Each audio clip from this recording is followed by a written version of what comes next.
Hello, hello. It's been not quite a week since I made Genesis 29, and I did it while I was at work. I had some downtime. I used a much smaller notepad, so I might be squinting a lot through this video on Genesis 30. So the last few chapters, in my opinion, are kind of a drag. I mean, there's just not much to them. Like I said, this book is as much a historical textbook as it is anything else. And they're just telling what happened. There's not always a crystallized moral or ethic behind the story. It's just telling the story. So you got to remember that when you do it. But each part is important to something that may come later on. But we don't know that always while we're reading it. Anywho, Genesis 30. So, remember, in the last one, Jacob goes to his uncle Laban, works 7 years for this woman that he wants to marry named Rachel, the daughter of Laban, and Laban tricks him into marrying his older daughter first, and then he's with her for a week, and then he marries Rachel, and then works 7 more years to pay for the second marriage to Rachel. It's a weird scenario, I know, but that's what happened. Hey, Dende, quit growling. There's my dog. Genesis 30. Verse 1. And when Rachel saw that... Oh yeah, and at the end Leah, the older daughter... See, Jacob wanted Rachel because she was super fine. Leah wasn't necessarily ugly, but she had a disease where her eyes were kind of blurry, crusted over.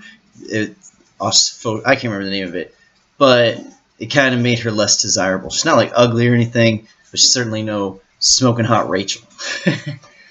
And Leah ended up giving Jacob 4 sons at the end of chapter 29. And that's what we're picking up right here. Verse 1, chapter 30. And when Rachel saw that she bare Jacob no children, Rachel envied her sister, and said unto Jacob, Give me children, or else I die. And Jacob's anger was kindled against Rachel, and he said, Am I in God's stead? Who hath withheld from thee the fruit of the womb? Alright, so they talk differently, but basically what's going on is Rachel's jealous of her sister Leah because Leah's having babies and giving Jacob sons. So there's the coveting thing that's going on there. And she kind of pisses her husband Jacob off because she's like, Give me children. Come on, give me children. Basically, he's like, Hey, I'm banging you, all right? What are you talking about? Give you kids. What am I, God? I can't be the one in control of that, you idiot. Like, he was pissed that she was mad at him. Because really, she had no right to be mad at him for what was going on. Anyways, that's where we're at right now. I just find that really funny. He's like, who am I, God? I can't make you have kids, you fool. And she's just blinded by her jealousy for her sister. Verse 3. And she said, Behold my maid Bilhah, go in unto her, wink, wink, and she shall bear upon my knee. Go in unto her, and she shall bear upon my knees, that I may also have children by her. Okay, so basically what's going on here, she wants her handmaiden to be a surrogate. It's kind of weird. It's not kind of, it's very weird. Because it's like, are these sex slaves? Are these women forced onto it? But read the teachings and the laws of the culture of the time. That's not how the Jews operated, really. So they were servants, but they weren't slaves. Like, they even had rules about if they did have slaves, they had to set them free every so many years. And these women are servants. More than likely what's going on is these women don't have husbands or anyone to take care of them. And they will never really have any of their own children. So they're not necessarily opposed to this idea of having kids. And you gotta look at it. It's basically what they're doing is they're being a surrogate. I mean, yes, it will be their child because they're not artificially inseminating these women. But in a way, since they are Bilhah is Rachel's maidservant, it'll be kind of be Rachel's child. I know it's a weird way to look at it. It's different type of culture, different time, and I definitely don't think it's right. I don't even think God necessarily will get into it necessarily thought it was right, but we don't always operate the way that God wants, but God knows how we will operate, and He'll use it for good. So basically, she has Bilhah be a surrogate, and verse 4. And she gave him Bilhah and her handmaid to wife, and Jacob went in unto her. I think that's so funny how they say that. Gave her. It's kind of like slavery, but it's not. It's weird. It's more surrogate, but I don't totally understand it. People will be like, yeah, it's strep slavery. It's slavery. They're sex slaving these people. It's not really what's going on. These women are more than willing. You'll see later on in the Bible. I mean, think about it. Jacob has a lot of prestige and power and influence. Women wanted to be with him. Anyway, it's not the way that God wanted it, though, that's for sure. Verse 5 through 6. And Bilhah conceived and bare Jacob a son. And Rachel said, God hath judged me, and hath also heard my voice, and hath given me a son. Therefore she called his name Dan. So see, she gets to name the child. Dan, by the way, means judge. It's weird that it's, I'll get into it a little bit more here later. And Bilhah, Rachel's maid, conceived again, and bare Jacob a second son. And Rachel said, with great wrestling have I wrestled with my sister, Leah, and I have prevailed. And she called his name Naphtali. When Leah, all right, so what's going on here is these two women are kind of competing with each other for the love of Jacob based on how many sons they can produce for him. Because that's kind of how they see things, how they're going to get his love. It's weird how it's happening, though. It really is weird how it's happening. Anyway, I just got to look over that again. And Bilhah conceived and bare Jacob a son. And Rachel said, God hath judged him. So that one became Dan. And then she had another one, and this one was Naphtali. All right, verse 8. Verse 9. When Leah saw that she had left bearing, she took Zilpah, her maid, and so she could no longer have children. It's past her time or whatever. And Zilpah, Leah's maid, bare Jacob his son. And Leah said, a troop cometh, and she called his name Gad. And Zilpah, Leah's maid, bare Jacob a second son. And Leah said, happy am I, for the daughters will call me blessed. And she called his name Asher. It's like the one sister's like, nah, Leah's like, oh, you're giving him sons? I'm going to use my handmaid to give him more sons. And one thing to understand, I made it clear, like kind of the reason why Ishmael didn't get the blessing and why Esau didn't get the blessing with the women that they surrounded themselves with. Like Hagar, Ishmael's mother, had a whole different cultural background to her and taught him these totally different virtues and values. Esau, same thing with the women that he married.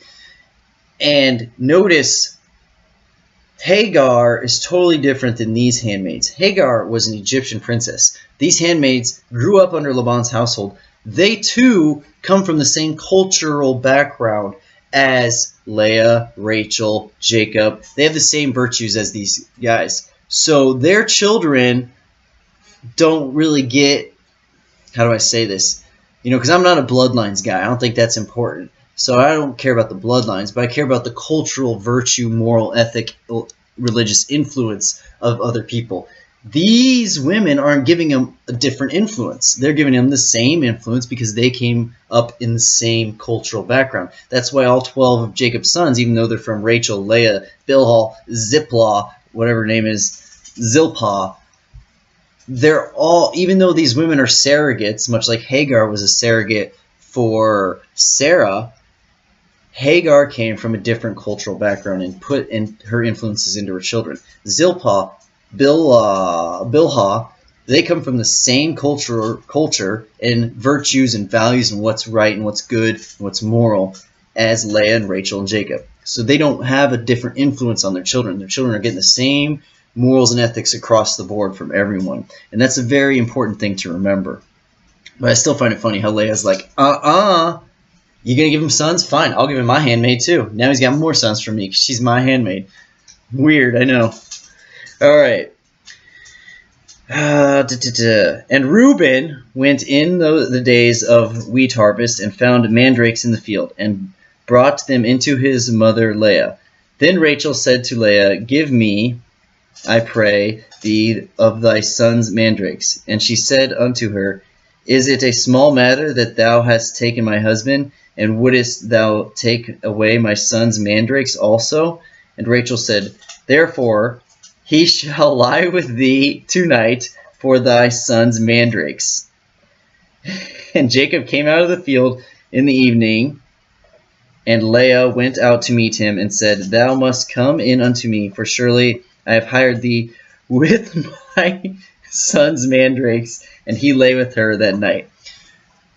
So, again, like, I know people say it's such a patriarchal and misogynistic society in the Old Testament. Not really. I mean, these women pretty much have it made. The men do a lot of the work.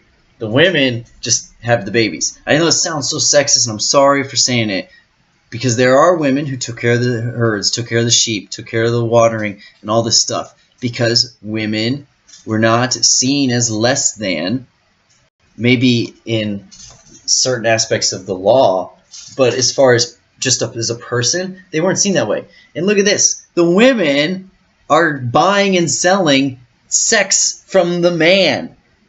Jacob is a prostitute in this whole scenario. Rachel...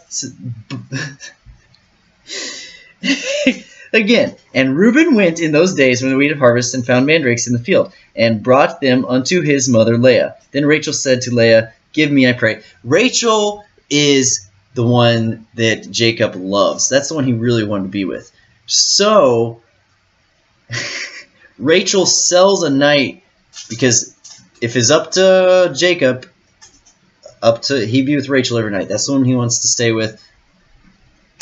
Leah uses her son's mandrakes from the field to buy a night with her own husband from her sister Rachel. The women had some power, okay? The women had some weirdness to them as well. They saw him as a piece of meat. He's the guy who gives them babies. That's all it is. No, that's not all it is. But that's what's going on here. Literally, she prostituted out her husband for mandrakes. How crazy is that? Alright. And Jacob came out, blah, blah, blah. So I have hired you for the night. And he lay with her that night. And God hearkened unto Leah, and she conceived, and bare Jacob the 5th son. And Leah said, "God hath given me my hire, because I have given my maiden to my husband." And she called his name Issachar. And Leah conceived again, and bare Jacob the 6th son. And Leah said, "God hath endued me with a good dowry. Now will my husband dwell with me, because I have bare him 6 sons." And she called his name Zebulun. And afterward she bare a daughter, and called her name Dinah. 6 sons from Leah. 2 sons from Rachel's handmaid Bilhah, and 2 sons from Zilpah. Okay, so what is that total? That's 10 kids. Now remember, there's 12 tribes, so there's 2 more coming. Oh, and then the daughter as well. And God remembered Rachel, and God hearkened to... Sorry, I got to flip my notes over here.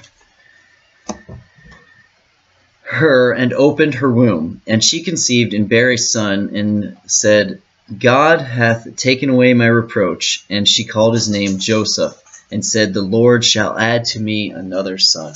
So this is the famed Joseph. Okay, I mean, if you don't know your Bible, then we'll get into it. But Joseph is a pretty big name in the Old Testament. Not Joseph, son or father, stepfather of Christ, but Joseph of the Old Testament. Very, very, very, very big in the Hebrew, Jewish Old Testament. Alright.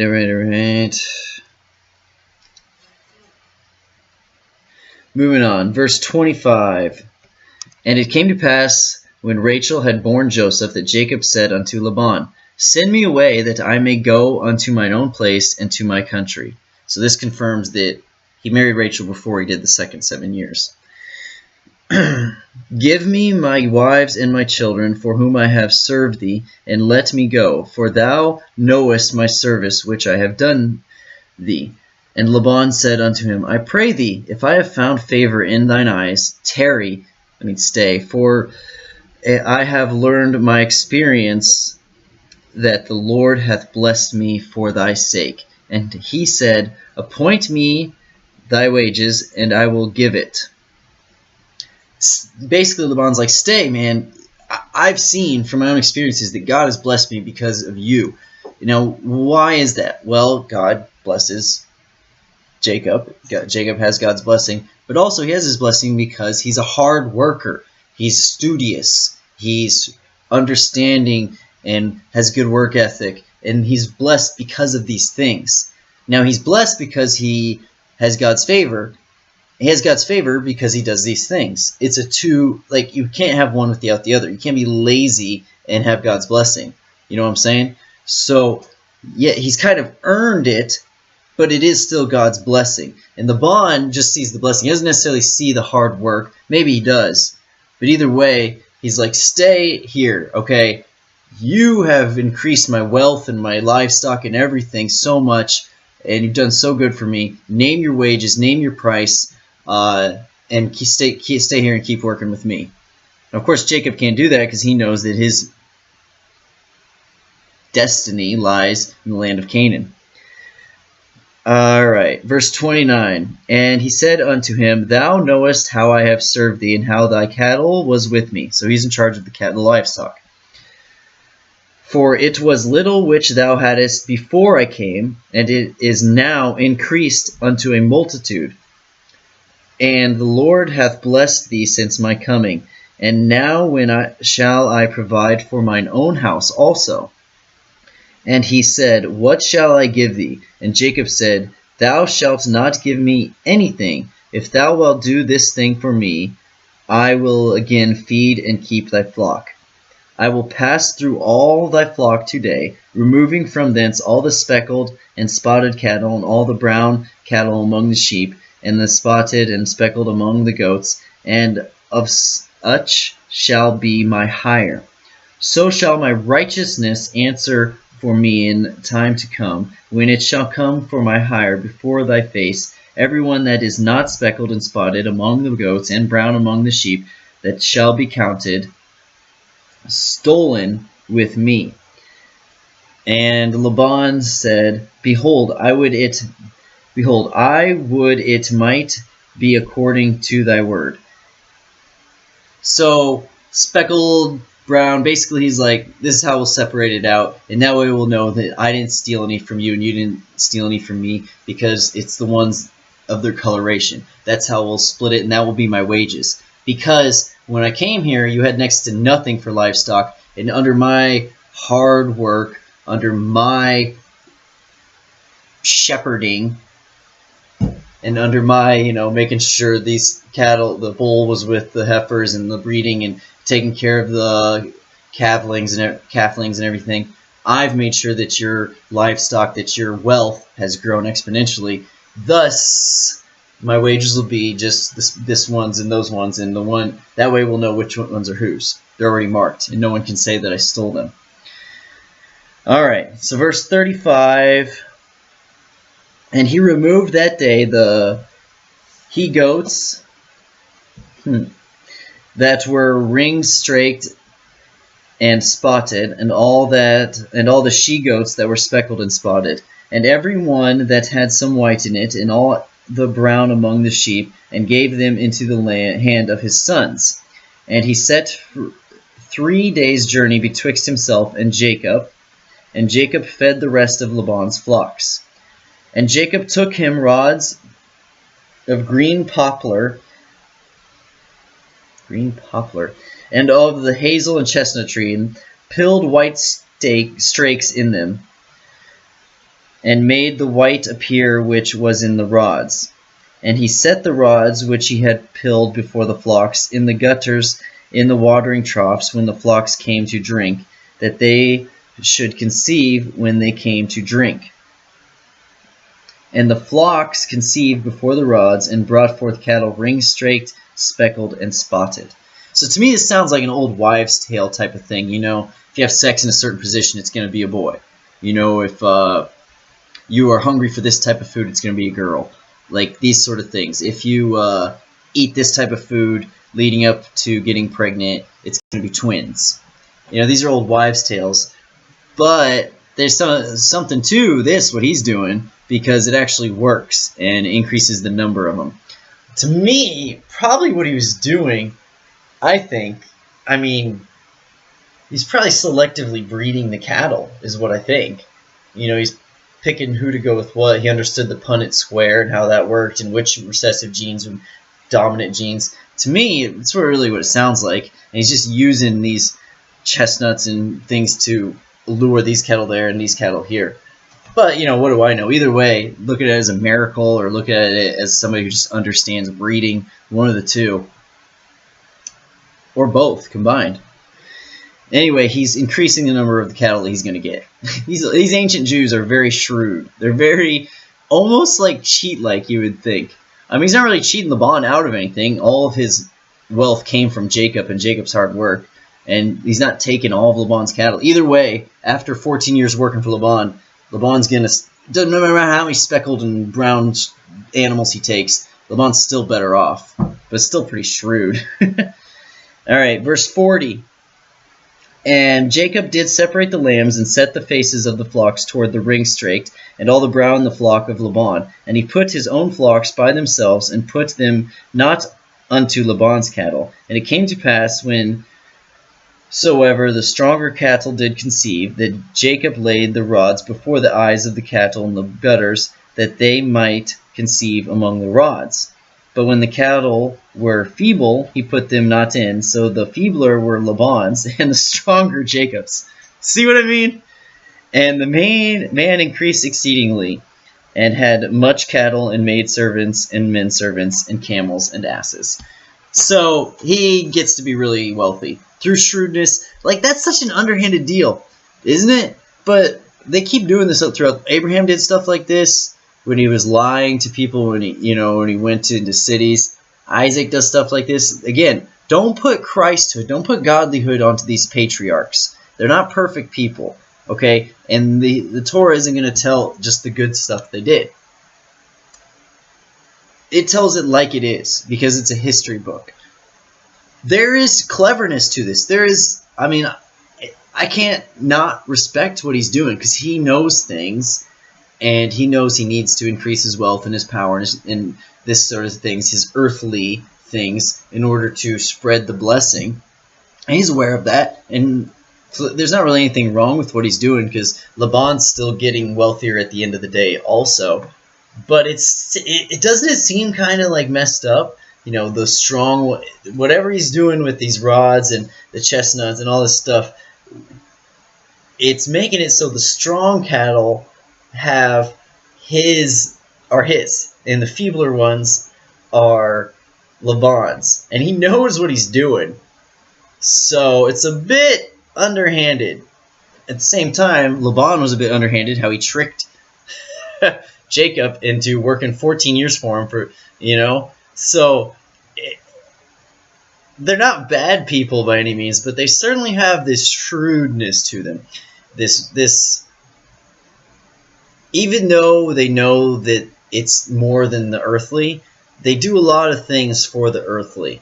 And honestly, and maybe I'll get kicked off YouTube for this if I ever get popular, you see this in a lot of modern day Jewish people. They kind of venerate the shrewdness and getting aheadness of these ancient forebears of their religion.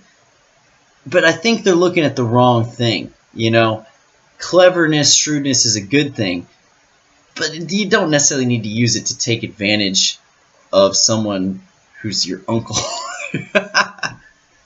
Either way, like I said, these last two chapters are kind of odd, They're just straight telling you what happened. That's all it is. It's not sugarcoating anything. It's not necessarily making a story that has a message in and of itself in each chapter. They're flat out telling you this is what happened. This is how it happened. That's it all. So all it's telling us there is how Jacob used his work ethic and his cleverness to become very wealthy while working for Laban. You know, it's kind of like, I can't remember, what's it called in investing? When you don't invest your own money, like you use the money of like an investment firm and use their money to make your investments. Now, if you lose, it's crappy because you owe back the money that you borrowed to make the investment. But this is how like really good investors get ahead. They invest other people's money, make money, so they never really had any overhead. And that's kind of what Jacob's doing here.